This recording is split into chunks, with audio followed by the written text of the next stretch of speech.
Hello everyone, welcome to HNS Glee, and today we are going to learn what will happen when there occurs pure water deficiency, what happens to the plasma, tonicity, and what happens to the osmotic pressure of the ECF. We are just going to study the ADH feedback mechanism regulating the ECF osmolality in response to water deficit. So first, let's see.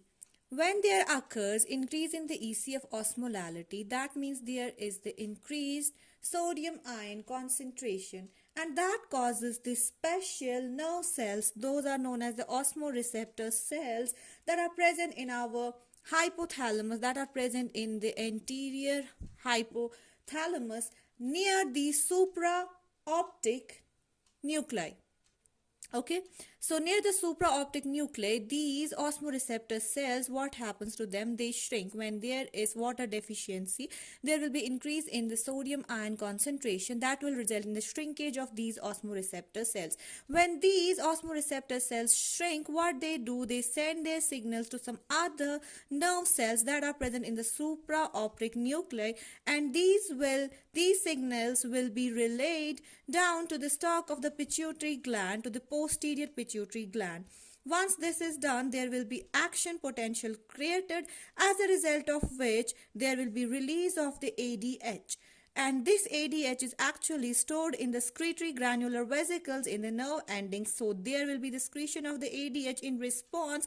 When there is water deficiency, it will cause the shrinkage of the osmoreceptor cell, and shrinkage of the osmoreceptor cell in turn sends some additional signals to other nerve cells, as a result of which there will be the relay of these signals to the pituitary, that's actually the posterior pituitary, and action potential is generated, as a result of which ADH is secreted.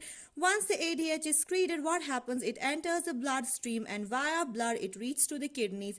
Once it reaches to the kidneys, what happens there? It causes the increase in the water permeability of the late distal tubule, cortical collecting duct, and inner medullary collecting ducts, as a result of which there occurs increase in the reabsorption of the water.